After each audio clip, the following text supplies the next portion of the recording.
오늘 말씀은 고린도전서 한 부분을 떼어서 3장 16절, 17절의 말씀으로 하나님이 계시는 공간이란 제목으로 말씀을 나누기 원합니다. 이 말씀은 꽤나 또 유명하기도 하고 우리가 잘 볼 수 있는 말씀입니다. 성경에서 공간, 이 장소라는 개념은 매우 중요한 상징성을 갖습니다. 단순히 어떤 이 장소적으로 지역적인 특성으로 끝나는 것이 아니라 하나님께서 그 장소라는 개념의 상징을 갖게 하십니다.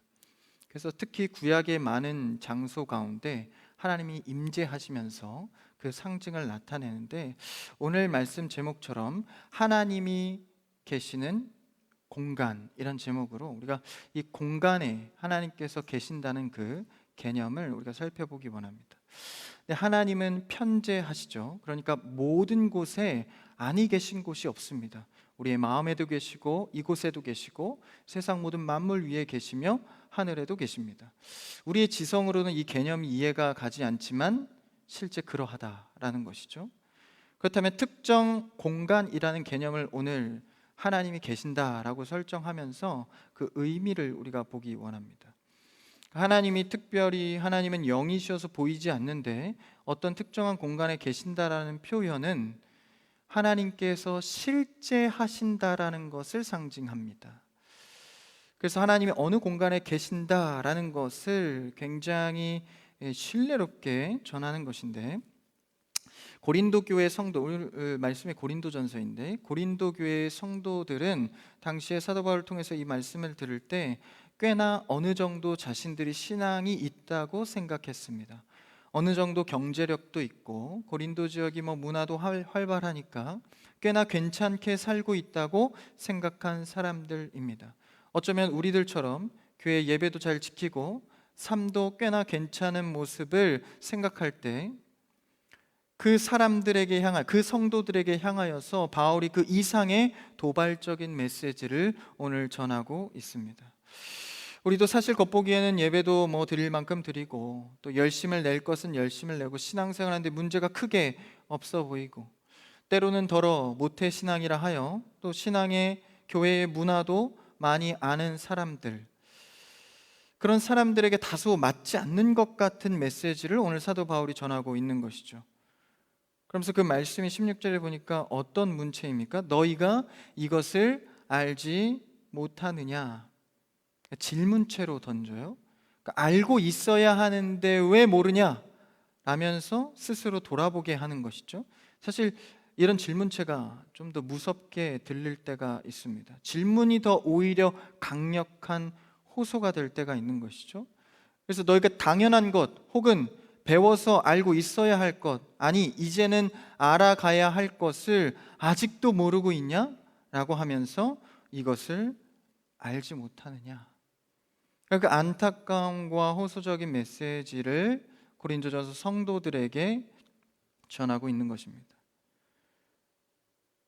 그래서 알아야 할 성도들에게 그것을 일깨워 주기 위한 말씀이기도 하죠. 한번 그 말씀 첫 절을 읽어볼까요? 16절 같이요. 시작. 너희는 너희가 하나님의 성전인 것과 하나님의 성령이 너희 안에 계시는 것을 알지 못하느냐.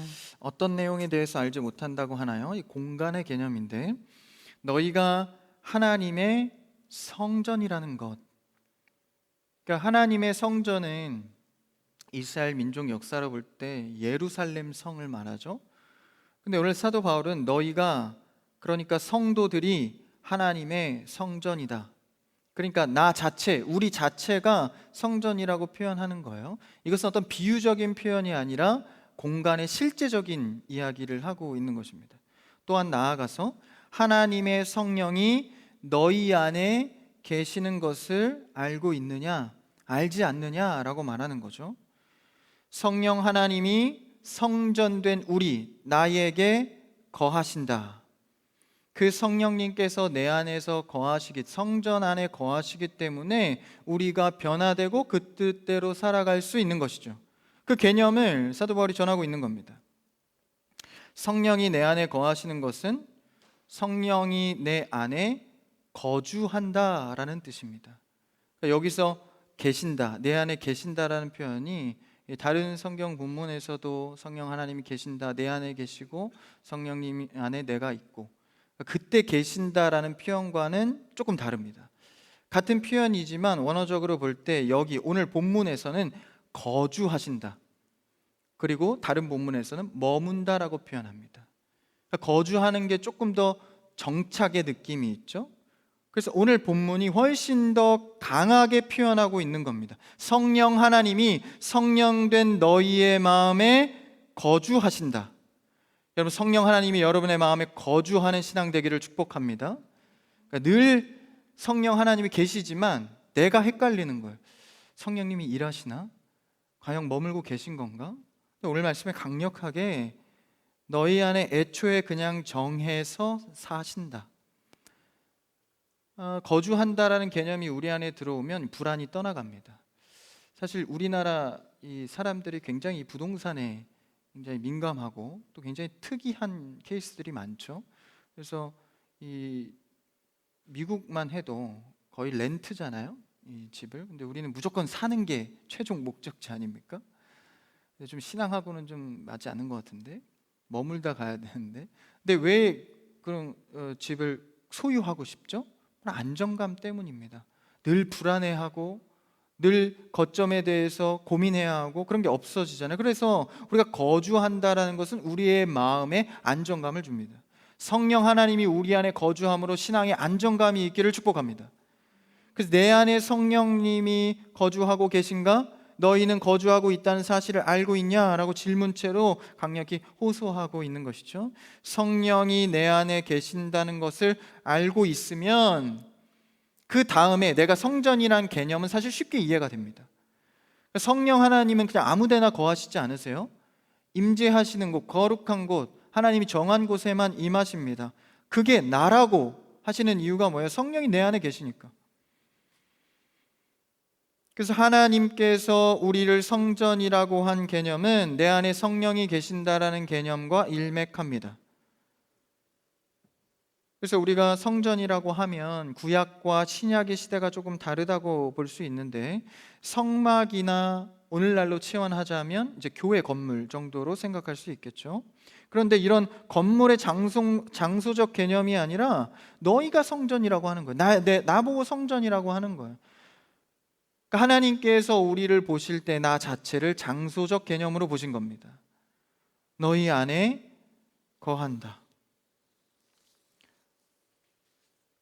내 안에 성령님이 내주하여 주시기 때문에 자연스럽게 우리는 주의 성전이 되는 것이죠.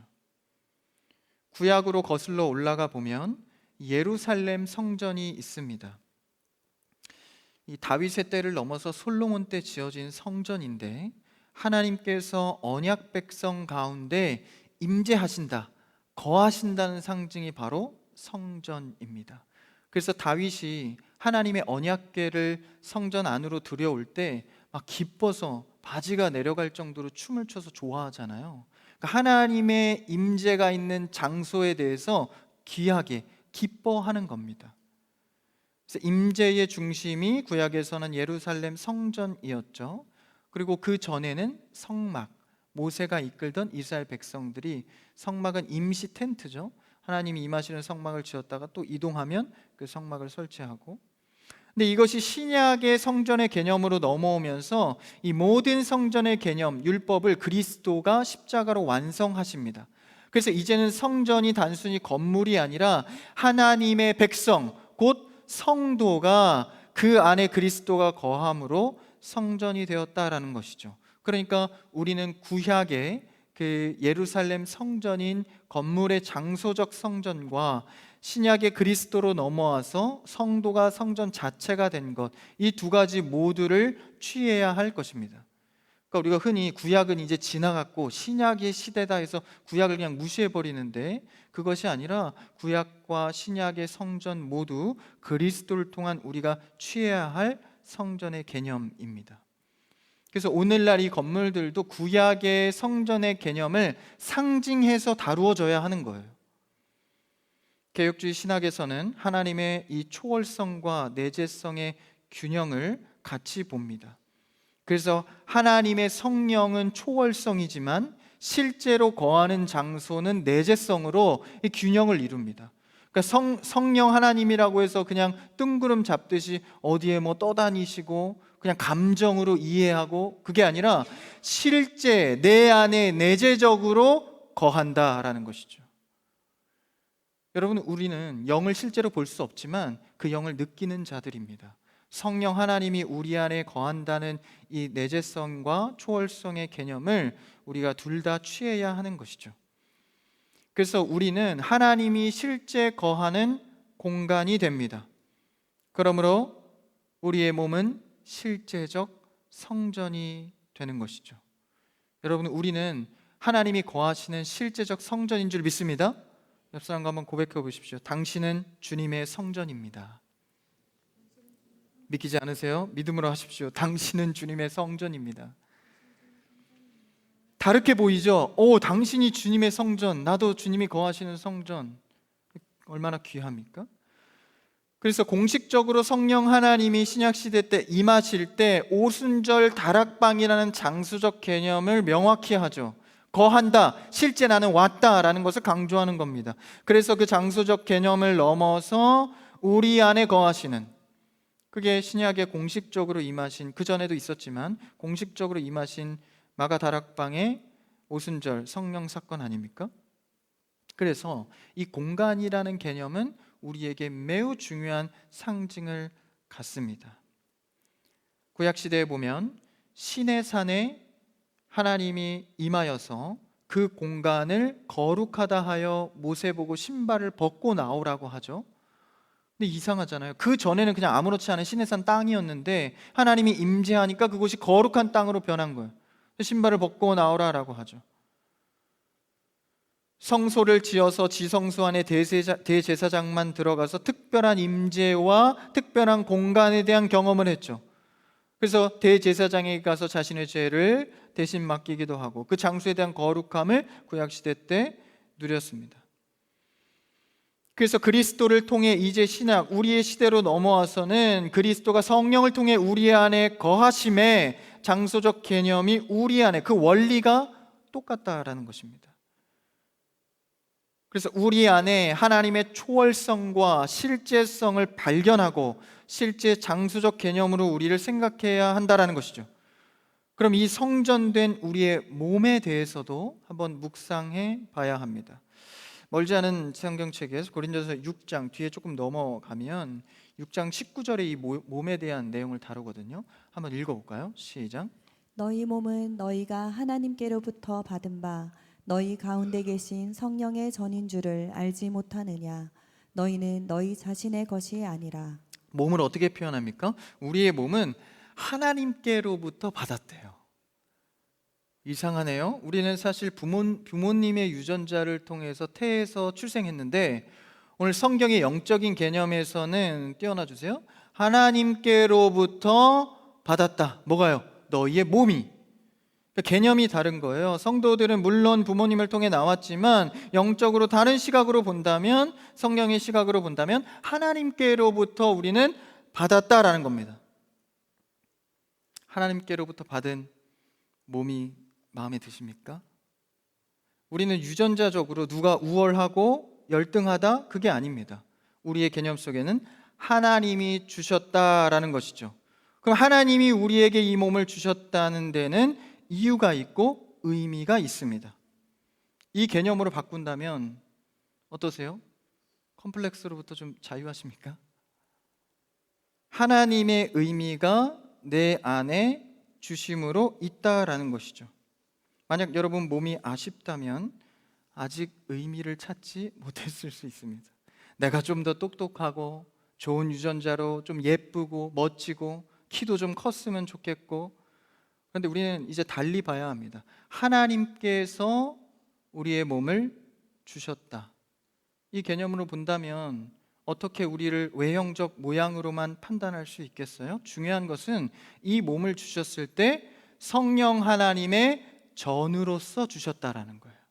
성령 하나님이 거하시는 성전으로 우리의 몸을 주셨다. 그분이 거하시려고 우리의 몸을 주셨다라는 것이죠. 우리 몸에 대한 개념이 그러해야 합니다. 우리는 성령이 거하는 성전입니다. 그래서 우리의 몸을 여러분 함부로 사용하시거나 함부로 다루어서는 안 됩니다. 이 몸을 하나님의 성전에 걸맞게 사용하고 살아가야 합니다.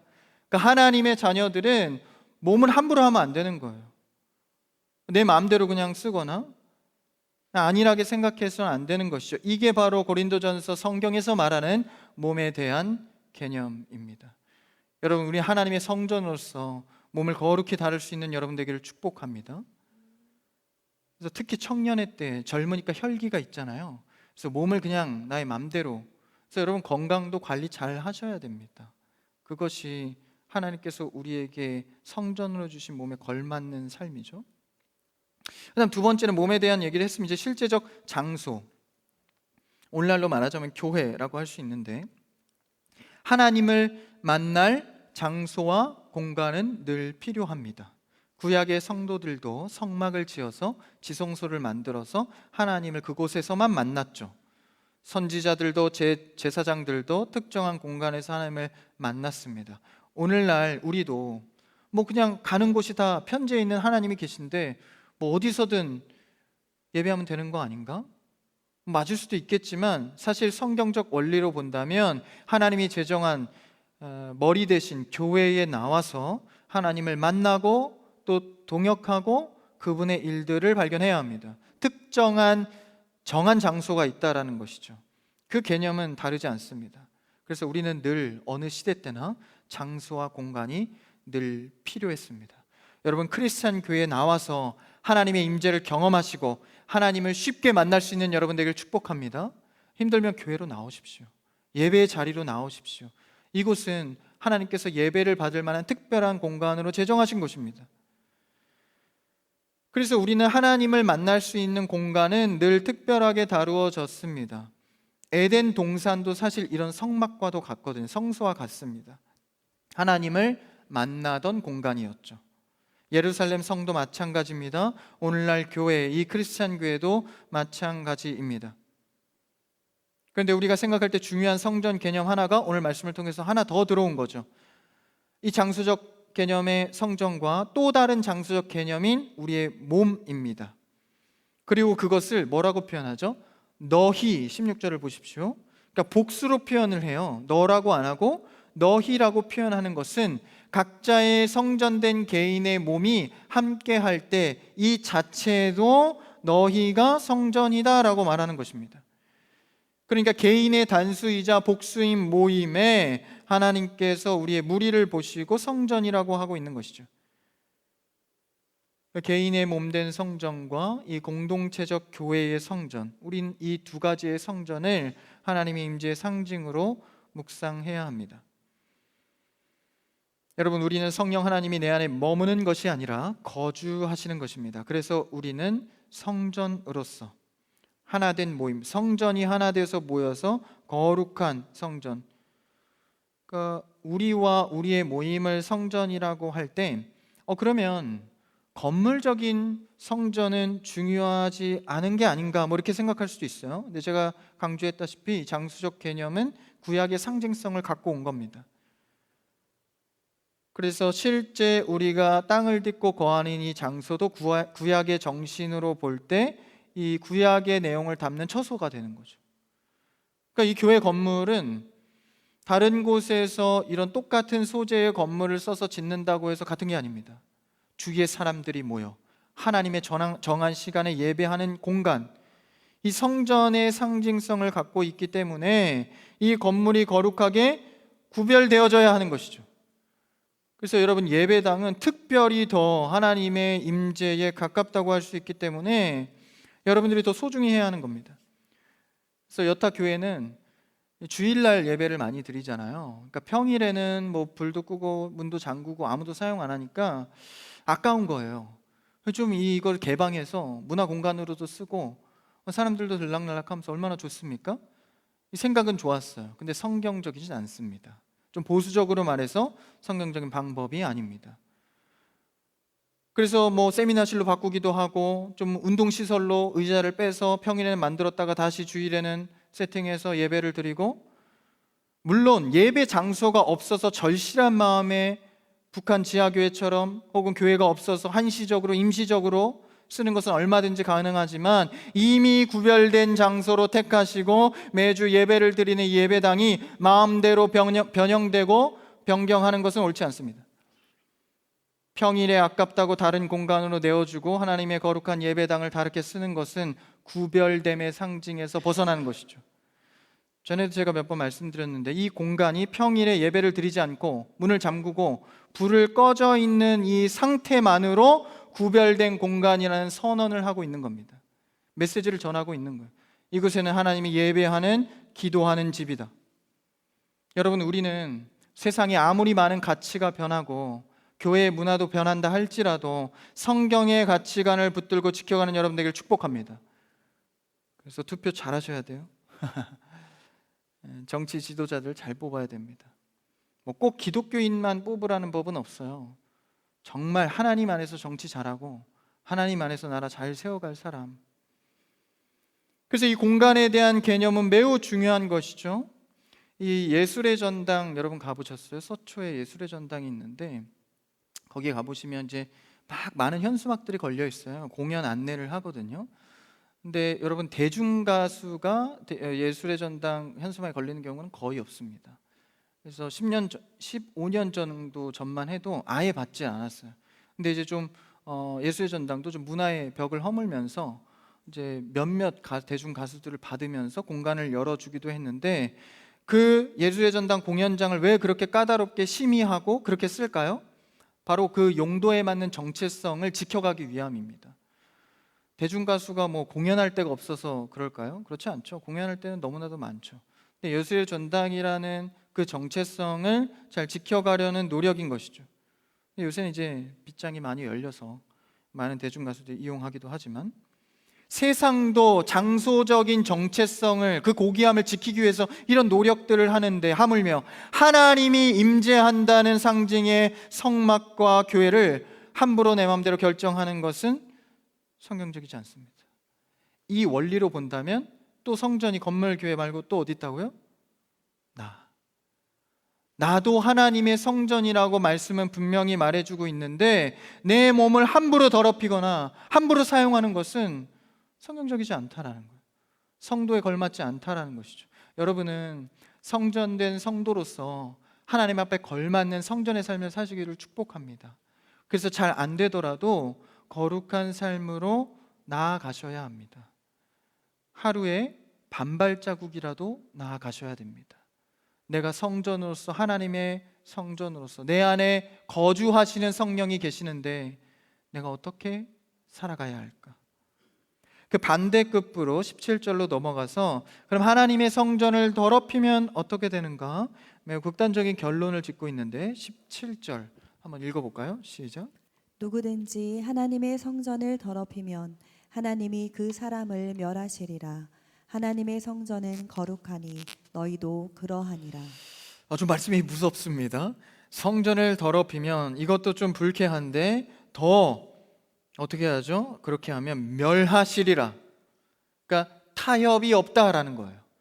여기서 본문에서 말하는 더럽히다라는 단어와 멸하시리라는 단어는 사실 원어적으로 같은 용례입니다. 그러니까 성전을 멸하게 하면 너도 멸하게 될 것이다. 그러니까 여기서 말하는 더럽힌다라는 것은 좀 부드럽게 말한 것이고 좀 더럽히나 좀 묻은, 좀 이렇게 훼손된 그 정도가 아니라 상당한 훼손으로 쓸 수 없게 되는, 그러니까 지속적이고 의도적으로 성전을 더럽히면 실수하는 조금 말고요. 그러면 그 망가짐 그대로 너희도 멸하리라. 하나님의 말씀입니다. 그러니까 눈에 보이는 성전만 생각할 게 아니라 이것은 나의 몸에 대한 얘기도 둘 다 생각해야 합니다. 나의 몸을 내 마음대로 함부로 더럽히고 내 마음대로 살아가면 그 사람을 멸하시리라. 그 더러움을 갚으신다라는 거예요. 그러니까 여러분, 우리 성도는 때로는 이런 부담스러운 말씀에 처하게 되지만 이것만 묵상하면 그렇지만 우리가 귀하게 여기면 그 반대로 하나님이 우리를 너무나도 기뻐하십니다. 그러니까 이것은 너희가 성전을 더럽히는 것에 대해 무서움을 가지라는 것이 아니라 그만큼 내가 귀하게 생각하고 있으니 너도 나의 마음처럼 귀하게 여겨달라라는 것이죠.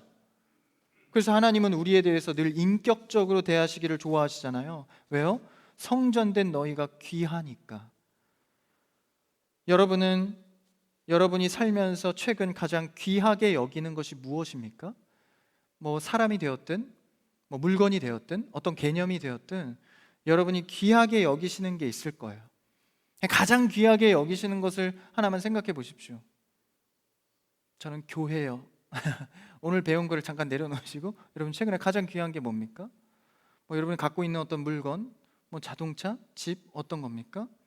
그런 게 여러분이 만약에 내 의지가 아니라 다른 이로부터 훼손됐다고 생각하면 얼마나 마음이 상하겠습니까? 하나님도 마찬가지입니다. 내가 거하는 그 성전, 내가 사랑하는 너희, 성전된 너희가 스스로를 해롭게 하고 귀하게 여기지 않으면 하나님은 분노하시는 거죠. 마음이 슬퍼하시는 겁니다. 제가 예전에 20대 초반 때인데 제가 군대를 오늘 또 형준 형제가 있는데 군대를 입대하기 전이었어요. 직전에 이제 벌써 뭐 20년 가까이 된 얘기인데 그때 당시에 이제 좀 유행했던 게 금반지입니다. 그래서 이제 금반지를 좀 크게 막 차고 이런 거 있잖아요. 저도 한번 해보고 싶은 거예요. 어릴 때 군대 가기 전에 금반지 한번 사봐야겠다. 이제 금반지가 또 이렇게 좀 크면 좋잖아요. 집에 조그마한 반지가 굴러다니는 게 있었는데 그걸 녹여서 새롭게 만들어 봐야겠다. 근데 반지가 작아서 죄송합니다. 공소시효는 지났는데 부모님 방에 들어가서 몇 개 여니까 많이 있더라고요. 옛날에 이제 진짜 금인지 아닌지 모르니까 그냥 이렇게 한 주먹 쥐어서 제가 갖고 나갔습니다. 그래서 그때만 해도 뭐 그렇게 뭐 그런 걸 잘 모르니까 무조건 이제 금하면 어디죠? 잘 모르시네요. 종로까지 갔어요. 종로로 가서 이제 금은방을 돌아다니면서 가장 비싸고 좋게 해주는 데 가서 이제 사모님 살아계실 때 그 반지를 제가 몇 개 녹여가지고 또 하나는 뭐 도금이라 아니래요. 그래서 이제 순금인 것만 맡겨가지고 반지를 하나 맞췄습니다. 그래서 혼자 이렇게 맞춰가지고 굵직한 걸로. 지금 생각하면 굉장히 촌스러운데 굉장히 뿌듯했어요. 야, 군대 가기 전에 내가 너무 귀한 거예요. 그래서 좀 아껴 차고 이게 모셔놓고 책상 위에다 구석에 잘 놔두고 군대 갈 때가 되니까 그거 갖고 갈 수 없잖아요. 그래서 책상 위에 잘 모셔놓고 간 겁니다. 휴가를 나와서 이제 형준 형제처럼 이제 이렇게 좀 친구도 만나고 해야 되잖아요. 그럼 뭘 해야 됩니까? 금반지를 껴야죠. 그래서 금반지를 이제 끼려고 봤는데 금반지가 없는 거예요. 난 군대를 갔다 와서 휴가 나왔는데 금반지가 없어져서 찾았죠. 휴가 기간 내내 찾았습니다. 찾아도 없는 거예요. 근데 여러분 항상 기억하실 것이 범인은 늘 가까운 곳에 있습니다. 그래서 제 옆방에 형님이 한 분 계셨는데 의심했죠. 물었습니다. 아니래요. 계속 아니래요. 믿었죠. 나중에 군대 전역하고 나서 양심에 찔렸는지 얘기를 하시더라고요. 내가 사실 가져갔다 잊어버렸었다. 차마 너가 그렇게 찾는 모습에 내가 혼날 것 같아서 말을 못했다. 그때부터 제가 제 물건에 만지는 것에 대한 트라우마가 생겨서 형님이 제 방에만 들어오면 나가라. 지금도 그 한이 체증이 내려가지 않아서 언젠간 그 집에 가서 조카 돌반지라도 좀 가져와야 될 것 같아요. 네. 귀한 것에 대해서 이 사람의 물건의 귀한 것에 대해서 훼손만 당해도 이렇게 억울해하고 힘들어하는데 그렇죠? 귀한 건 함부로 빌려주지 말고 빌려오지도 마십시오. 하나님이 무엇을 기뻐하시고 무엇을 싫어하시는지 그 마음을 아는 것도 자녀된 자로서 매우 중요한 일입니다. 하나님이 무엇을 귀하게 여기시는지를 우리가 알아야 한다는 것이, 그래야 조심할 거 아니에요? 나중에 그냥 낭패를 당하고 나서 하나님이 이거를 귀하게 여기셨구나를 깨닫는 게 아니라 이미 말씀을 통해서 주의 마음을 알아 주님이 귀하게 여기시는 것을 나도 거룩히 귀하게 여길 줄 아는 성도 되시기를 축복합니다. 뒤에 부목사님 계시네요. 몰랐네. 죄송합니다. 이 하나님은 성전을 굉장히 귀하게 여기시거든요. 건물된 성전과 바로 우리 몸된 성전을 말하는 거죠. 그래서 여러분, 하나님의 성물도요 굉장히 귀하게 여길 줄 알아야 합니다. 같은 물건이어도 여러분, 이런 뭐 하나님 예배에 쓰여지는 이 제사 도구거든요. 이런 스피커나 이런 게 다른 곳에 있으면 성물이 아니죠. 근데 이 구별된 장소에 와서 구별되게만 쓰여지는 이 물건들은 성물입니다. 귀하게 다뤄져야 하는 것이죠. 그래서 모르는 분들이 교회 물건을 함부로 빌려다가 제사의 품목을 함부로 세상 일에 쓰는 것은 매우 부적절한 일입니다. 어제 우리 청소년부 담당 전사님이 조사무엘 전사님이 전화가 오셨어요. 그래서 아버지가 목회를 하시는데 이제 은퇴를 하신대요. 그래서 교회를 이렇게 정리를 하시는데 교회 성물들이 많잖아요. 그래서 다른 데 팔아 넘기기가 성물인데 그게 쓰임에 맞지 않는 것 같아서 교회로 좀 필요하면 제가 갖고 오고 싶습니다. 교회에 이어서 쓰임 받고 싶습니다. 이러시더라고요. 그래서 그 마음이 너무 귀해서 전사님 가져오십시오. 그래서 신디랑 앰프랑 뭐 사양이 어떻고 얼마나 노후됐고 제가 그런 얘기 안 했습니다. 그냥 가져오십시오. 그래서 또 교회 성전에 쓸만한 데가 있지 않겠습니까? 그 마음이 얼마나 하나님이 귀하게 보시겠어요? 성물을 함부로 교회가 정리되었다 할지라도 그 성물을 함부로 다루지 않는 거죠. 하나님도 하나님 편에서 소중한 것들이 있습니다. 성전된 우리와 성물과 성전을 여러분 훼손하지 않고 거룩하고 소중히 다룰 수 있는 여러분 되기를 축복합니다. 17절에 경고하는 거예요. 그 대가가 크다는 거죠. 멸한다. 그래서 여러분, 성물에 대한, 성전에 대한 태도를 조심하시고, 또한 성전인 성도를 훼손하면 안 돼요. 성도의 마음을 훼손하지 않기를 바랍니다. 그게 가장 하나님이 싫어하시는 거다라는 거예요. 하나님이 싫어하시는 3대 제목이 있습니다. 첫 번째 뭐죠? 우상 숭배입니다. 두 번째, 성령 회방죄입니다. 세 번째가 성전을 훼손하는 일입니다. 여기서 말하는 성전은 건물의 성전과 몽된 성전 두 가지를 다 말하는 거죠. 토요일마다 이 성전을 청소를 해요. 오늘 예화가 많네요. 성전을 청소하는데 특별히 이 강단만 청소하시는 권사님이 계세요. 한 분이 다 하시거든요. 그래서 일부 예배 드리시는 찬양팀만 많이 느끼는데, 일부 예배 딱 오면 처음 세팅이잖아요. 이 마이크 하나 감아 놓는 것도 전 자로 재서 감아 놓은 것 같이, 기계로 감아 놓은 것 같이 정말 동그랗게 감아 놓으시거든요. 그래서 이 찬양팀들이 막 궁금해하세요. 이거 도대체 누가 이렇게 잘 해놓는가? 근데 권사님 한 분이, 이 교회 초창기에 오셨던 권사님인데 지금까지 그분이 하십니다. 그래서 제가 여쭤봤어요. 그 자리를 어떤 마음으로 지키고 계신지. 똑같은 시간에 토요일 날 오셔서 하시거든요. 여름이나 겨울이나 땀 흘리시면서 뭐 에어컨 틀어주세요, 히터 이런 얘기도 안 하시고 그냥 하세요. 혼자 얘기를 하시거든요. 이렇게 가만 놓으시면 안 돼요. 그래서 그 권사님한테 여쭤봤어요. 어떤 마음으로 섬기시는지. 그 권사님이 교회 처음에 왔을 때 서원 기도를 했대요. 하나님, 내가 이 공간에서 이 섬길 자리를 하나 주십시오. 나 섬기고 싶습니다. 근데 교회를 보니까 봉사 자리에 사람들이 다 차 있더래요. 내가 봉사할 자리가, 권사님이니까 나이가 좀 있으신데 봉사할 자리가 없는 것 같아 보였대요. 그래서 봉사 자리 하나 주세요, 봉사 자리 하나 주세요 기도하는데, 그때 당시에 제가 반지를 다 가져갔던 그 사모님이 권사님한테 가셔서 그러셨대요. 권사님, 이 강단 청소를 좀 맡아주십시오. 이게 권사님의 자리인 것 같습니다. 근데 뭐 서로 얘기도 안 했는데 기도하는 중에 그런 얘기를 하셔서 하나님이 응답하신 걸로 확신하고, 그때부터 지금까지 힘도 들지만 그 사모님의 권면과 하나님의 그 확신의 기도 응답으로 지금까지 한다라는 거예요. 그래서 때로는 힘들지만 괜찮대요. 좋대요. 기쁘대요. 그래서 제가 그랬어요. 권사님의 평생의 자리입니다. 자리를 지켜주십시오. 너무 잔인한가요? 근데 권사님은요, 너무 기쁨으로 섬기시는 거예요. 근데 하실 때 보면 정말 그 선 하나 감아놓는 것만 봐도 이분이 진짜 성전을 사랑하시는구나, 이게 느껴지는 거예요. 그러니까 일부 찬양팀도 그게 느껴지니까 이렇게 막 수소문해서 찾고 그러지 않습니까? 그러니까 우리가 어떤 마음으로 하나님을 대하는 그 태도가 그대로 나오는 겁니다. 사람도 이렇게 아는데 하나님이 왜 모르시겠습니까? 여러분, 성전을 사랑하는 하나님의 마음과 부합하여서 하나님께 칭찬받는 신앙인 되기를 축복합니다. 그래서 우리가 단순히 봉사 자리에 섬기는 게 아니라 하나님의 성전과 몸된 성전을 사랑하는 마음으로 하는 것이죠. 이게 세상의 어떤 가치보다 귀한 일이다라는 거예요. 근데 여러분, 교회에서 봉사하고 섬기면서 그냥 마음에 안 들면 집어 던져버리고 성전을 사랑하고 또 성전을 아끼는 마음, 오늘 말씀에 우리에게 권면하는 바입니다.